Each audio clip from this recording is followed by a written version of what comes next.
दोस्तों, कैसे हैं आप लोग। दोस्तों, आशा करते हैं आप लोग बहुत अच्छे होंगे। दोस्तों, जैसे आप थंबनेल में भी देख चुके होंगे कि आज की जो हमारी वीडियो है बीएड फर्स्ट ईयर से संबंधित और किस टॉपिक पे देखते हैं। जैसा कि आपको यहाँ पे दिख रही है, ये आपका बुक है, यहाँ दिख रही है आपका बीएड फर्स्ट ईयर की बुक है।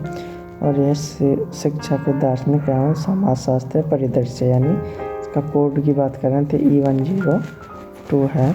और आज जो क्लास है दोस्तों, इसकी क्लास आपकी 5 है। तो दोस्तों, कौन सा टॉपिक है, किस तरह से चर्चा की गई है, इसमें आगे बढ़ते हैं। वीडियो को अधिक समय न लेते हुए वीडियो में बढ़ते हैं आगे। तो दोस्तों, आगे बढ़ते हैं। सबसे पहले यहाँ पर लिखा है कि कौन सा क्वेश्चन हमने लिया, किस तरह से। तो दोस्तों, वैसे तो इसमें ये जो क्वेश्चन होते हैं very short answer type question में आ जाते हैं। जैसे कि निम्नलिखित पर यहाँ लिखा हुआ है कि निम्नलिखित पर टिप्पणी करो, यानी विद्यालय, परिवार और समुदाय। तो ये किसके आधार पर टिप्पणी करनी है, ये आपको करनी है शिक्षा के आधार पर। दोस्तों, ये चीज़ हमें शिक्षा के लिए कितनी महत्वपूर्ण है, इसलिए इनकी टिप्पणी करनी है। तो इस तरह से आ जाता है क्वेश्चन, या इस तरह से आ जाता है। एक एक क्वेश्चन हमने आपको हर एक टिप्पणी पर बनाकर भी दिखाया गया है यहाँ पर, ये देखिए। तो दोस्तों, जैसे ये पहला है, विद्यालय का अर्थ, परिभाषा तथा उसके कार्य बताइए, या विद्यालय को समझाइए तथा शिक्षा के अनौपचारिक रूप में। दोस्तों, औपचारिक है, औपचारिक रूप में विद्यालय को समझाइए, क्योंकि विद्यालय में जो शिक्षा होती है वो औपचारिक रूप में दी जाती है। तो दोस्तों, बढ़ते हैं आगे कि विद्यालय क्या होता है और विद्यालय में शिक्षा औपचारिक रूप में कैसे दी जाती है, इसकी क्या विशेषताएं होती हैं। तो दोस्तों, बढ़ते हैं आगे वीडियो में। यहाँ लिखा दोस्तों, विद्यालय का अर्थ, यानी मीनिंग ऑफ स्कूल, यानी विद्यालय का अर्थ। तो विद्यालय किसे कहते हैं, जैसे कि आप जानते भी हैं कि विद्यालय, जिसको हम स्कूल भी कहते हैं, स्कूल शब्द की उत्पत्ति यूनानी शब्द स्कोला, किससे दोस्तों, यूनानी शब्द था स्कोला से हुई, जिसका अर्थ क्या होता है दोस्तों, जिसका अर्थ होता है अवकाश, यानी लीजियर यानी अवकाश होता है। अवकाश का मतलब छुट्टी होता है, लेकिन फिर भी यहाँ पे इसका मतलब उल्टा सीधा होने के बाद भी आगे समझाया गया कि ये किस प्रकार से ठीक है। तो यहाँ लिखा है दोस्तों, हालांकि यह बात सुनने में आश्चर्यजनक सी लगती है, हाँ, क्योंकि दोस्तों अवकाश का मतलब छुट्टी होता है हमारे इंडिया में। तो किंतु इसका स्पष्टीकरण देते हुए A.F. लीच ने लिखा था कि क्या वाद विवाद या वार्ता के स्थान जहाँ एथेंस के युवक अपने अवकाश के समय को खेल कूद, व्यायाम और युद्ध प्रशिक्षण में व्यतीत करते थे, धीरे धीरे दर्शन तथा उच्च कलाओं को स्कूल में बदल दिया गया। डैमी के सुंदर उद्यान में व्यतीत किए जाने वाले अवकाश के माध्यम से ही स्कूल का विकास हुआ। तो दोस्तों, यहाँ पे ये बात है, जो एथेंस के युवक थे या जो भी व्यक्ति थे, वो क्या करते थे, जो आप अवकाश का समय होता है, यानी छुट्टी का जो समय होता था, वो एक जगह वहाँ पर क्या करते थे, बैठकर व्यतीत करते थे। और धीरे धीरे इसी चीज़ का नाम स्कूल पड़ गया, यानी विद्यालय पड़ गया। इसके बाद स्कूल की कुछ परिभाषाएँ यहाँ पर दी हुई हैं दोस्तों, जैसे कि J.S. रॉस की है कि विद्यालय में वह संस्था है जिनके सभ्य मानव ने इस दृष्टि से स्थापित किया कि समाज में सुव्यवस्थित तथा योग्य सदस्यता के लिए बालकों की तैयारी में सहायता मिल सके। यानी कि विद्यालय को एक संस्था के रूप में इस तरह से व्यवस्थित कर दिया सभ्य मानव ने, ताकि उसे समाज को सुचारू रूप से चलाने के लिए या सुचारू रूप से अच्छे आचरण देने के लिए सुव्यवस्थित ढंग से किसने मानव ने यहाँ पर स्थापित कर दिया, जिसमें ये सबकी सहायता मिलती है। इसके बाद आगे देखते हैं दोस्तों, यहाँ पर लिखा हुआ जॉन डूवी की परिभाषा। उन्होंने क्या कहा, विद्यालय एक ऐसा विशिष्ट वातावरण है जहाँ जीवन के कुछ गुणों और कुछ विशेष प्रकार की क्रिया तथा व्यवसायों की शिक्षा इस उद्देश्य से दी जाती है कि बालक का विकास वांछित हो, यानी अच्छी तरह से परिपूर्ण हो। तो ये देखिए दोस्तों, स्कूल का इमेज तरह से आप देखते हैं कि स्कूल का ये इमेज होता है।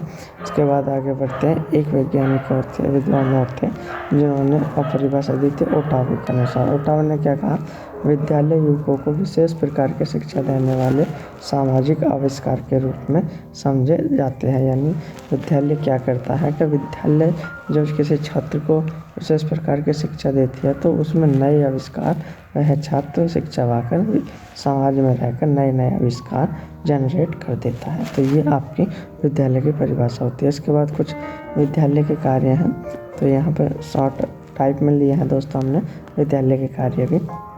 विद्यालय के कार्य यानी विद्यालय की आवश्यकता। आज के आधुनिक समय में विद्यालय को बालक के सामाजिक, शारीरिक, चारित्रिक विकास के लिए आवश्यक माना जाता है तथा जिसके कारण बच्चों में निम्न प्रकार के विकास हो जाते हैं। यानी विद्यालय को सबसे महत्वपूर्ण क्या माना जाता है, ताकि बालक का हर एक प्रकार का हर एक क्षेत्र में आसानी से विकास हो सके, इसलिए विद्यालय की व्यवस्था की गई है। और आधुनिक युग में इस चीज़ का यानी इन विद्यालयों का प्रचलन बहुत ही अधिक है। तो क्या कार्य होते हैं, क्या इसकी आवश्यकता होती है, किस लिए विद्यालय की आवश्यकता है? जैसे यहाँ लिखा, बालकों के चारित्रिक विकास करने के लिए, मानसिक शक्तियों का विकास करने के लिए। बालक के चारित्रिक विकास का मतलब हो गया कि उसके जो गुण धर्म है उनको, अच्छे गुणों को बाहर निकालना और जो बुरे गुण हैं उनको छिपा देना या उनको नष्ट कर देना। मानसिक शक्तियों का मतलब है दोस्तों कि जो उसके मन की इच्छा है, जो उसके मन की इच्छा कितनी तीव्र है, उसमें शक्ति कितनी है, उन सबको बाहर निकालना। इसके बाद नंबर 3 पर सामाजिक भावना तथा सामाजिक रहन सहन का विकास करना, यानी आपसी भेदभाव रखना। नैतिक गुणों तथा नागरिकताओं के गुणों का विकास करना, यानी कि अपने सदाचारी जीवन जीना, व्यतीत करना और एक दूसरे से मिलजुल कर रहना। शारीरिक विकास में आवश्यक, यानी ताकि शरीर भी उनका हर एक प्रकार से स्वस्थ हो। सांस्कृतिक तथा प्रजाचिंतन भावना का विकास, यानी जो हमारी प्रचलित जो भी संस्कृति है उसका भी जो है देख रेख रहे, उसकी भी याददाश्त बनी रहे, ये किसमें होता है, विद्यालय के अंतर्गत सिखाया जाता है। और साथ ही साथ व्यावसायिक और औद्योगिक शिक्षा में विशेष कुशल बनाना आदि, ये सब विद्यालय के कार्य होते हैं जो एक बच्चे को बनाते हैं। इसके बाद आगे चलते हैं दोस्तों, नेक्स्ट टॉपिक आ जाता है परिवार का। और इस तरह से क्वेश्चन भी आ सकता है, जैसे यहाँ लिखा है, शिक्षा के अनौपचारिक साधन के रूप में परिवार को समझिए। देखिए दोस्तों, विद्यालय जो आया था वो औपचारिक रूप में, और ये जो आया अनौपचारिक रूप में परिवार। क्योंकि दोस्तों विद्यालय में औपचारिक रूप से शिक्षा दी जाती है, जबकि परिवार में ऐसा नहीं होता, उसे अनौपचारिक रूप में शिक्षा देना मान सकते हैं।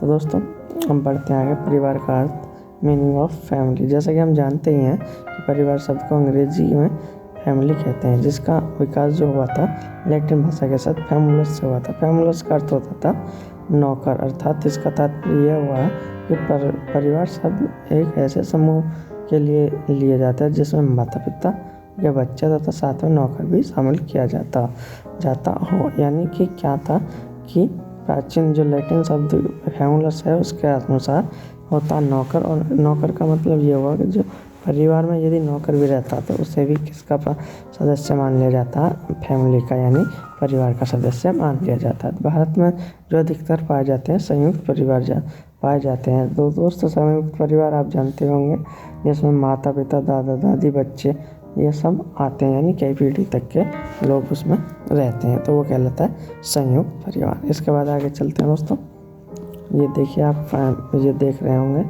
ये फैमिली का इमेज भी है, लेकिन ये एकल परिवार का, ना कि संयुक्त परिवार का। इसके बाद आगे चलते हैं आगे दोस्तों, यहाँ पे आते हैं प्रमुख विद्वानों द्वारा दी गई परिवार की परिभाषाएं।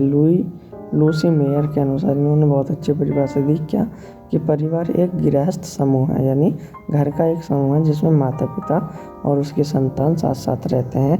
इनके मूल रूप में दंपति और उनकी संतान रहती है। यानी यहाँ पे मेयर ने क्या बात बताई कि जो परिवार एक संस्था है जिसमें वहाँ के जो उसके दंपत्ति होते हैं या बच्चों के माता पिता होते हैं और साथ में बच्चे होते हैं, वो परिवार कहलाते हैं। इसके बाद आगे फ्रोवेल के अनुसार कहा, क्या बताएगी परिभाषा।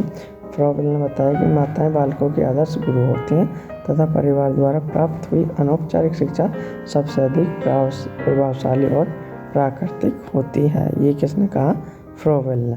इसके बाद दोस्तों प्रबल के बाद नंबर नेक्स्ट पे आ जाती है आपकी मॉन्टेसरी के अनुसार बच्चों की शिक्षा के लिए घर का वातावरण और परिस्थिति अत्यंत आवश्यक होती हैं, इसलिए उसने अपने विद्यालय को भी बचपन का घर कहकर पुकारा। किसने? मॉन्टेसरी ने विद्यालय को एक तरह का क्या कह दिया? बचपन का घर कह दिया। इसके बाद परिवार के कुछ कार्य होते हैं, यहाँ पे लिखे हुए होंगे दोस्तों, यहाँ पे लिखे हुए हैं दोस्तों, जैसे कि आपके यहाँ देखिए, ये आपका यहाँ पे व्यक्तिगत विकास, व्यक्तित्व का विकास होता है, शिक्षा का प्रथम स्थान होता है, यानी प्रथम शिक्षा कहाँ दी जाती है?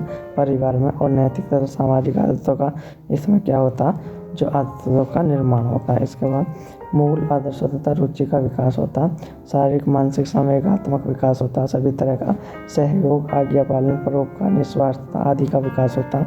यानी सारे अच्छे कार्य जिसमें होते हैं परिवार में, सामाजिक कार्य परिवार से ही शुरू हो जाते हैं। इसके बाद व्यवहारिक तथा व्यावसायिक शिक्षा का विकास कहाँ से होना शुरू हो जाता है?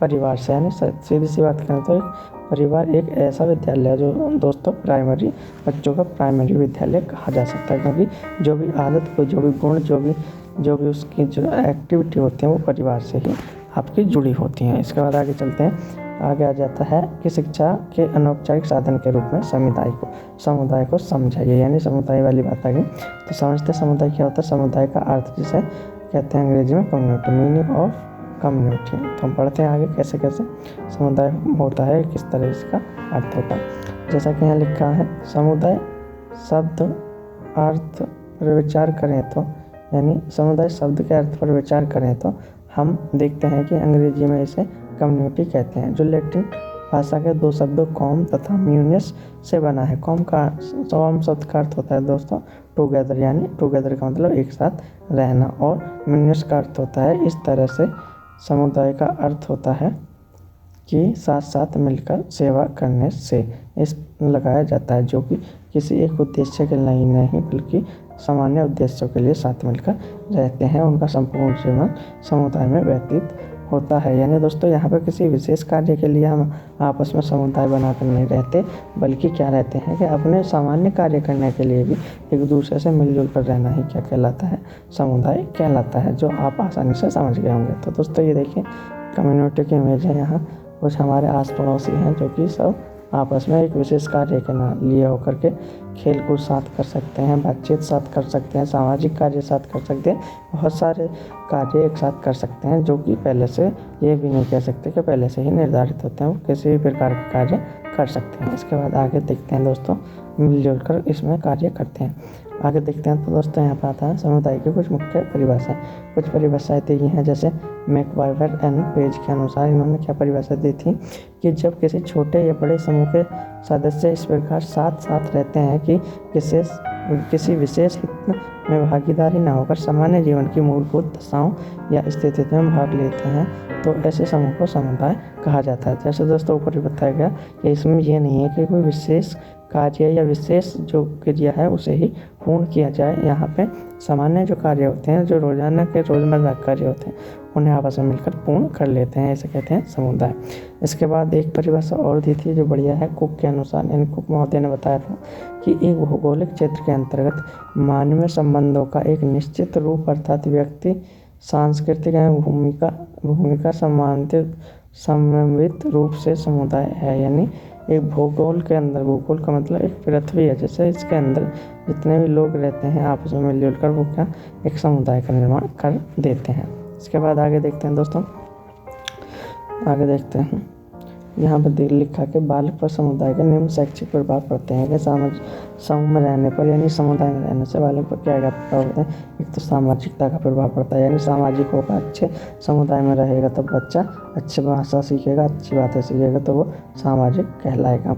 दूसरा राजनीतिक, यानी दोस्तों जो हमारे आसपास जो घटना होती हैं, जो राजनीतिक चर्चा परिचर्चा चलती हैं, ये सब हमारे समुदाय में रहकर बालक क्या उनसे परिचित हो जाता है। इसके बाद नैतिक प्रभाव, नैतिक प्रभाव का मतलब झूठ न बोलना, चोरी न करना, यानी नैतिक गुणों का विकास होना, ये नैतिक प्रभाव के अंतर्गत आते हैं। इसके बाद आर्थिक प्रभाव, आर्थिक प्रभाव का मतलब दोस्तों कि किसी से लेन देन प्रक्रिया करना, किसी वस्तु आदि के धन संपत्ति के बारे में जानना। इसके बाद आ गए थे सांस्कृतिक प्रभाव। सांस्कृतिक प्रभाव का मतलब दोस्तों जो हमारी प्राचीनता प्रक्रिया चली आ रही है उसी को आगे बढ़ाते रहना। उसके बाद सांप्रदायिक प्रभाव, यानी सांप्रदायिक प्रभाव हम कह सकते हैं दोस्तों, जो कि हमारे धर्म से विशेष क्षेत्र से जुड़ा होता है। तो ये दोस्तों आप समझ गए होंगे बड़ी आसानी से। इसके बाद यहाँ पे ये लास्ट हो जाता है दोस्तों। ये बिल्कुल वेरी जो आपके आते हैं ना, ये दोस्तों इस तरह से आते हैं, very short answer type question में आ जाता है, वेरी शॉर्ट में। तो दोस्तों आसानी से आप समझ होंगे। मिलते हैं नेक्स्ट वीडियो में, तब तक के लिए धन्यवाद दोस्तों।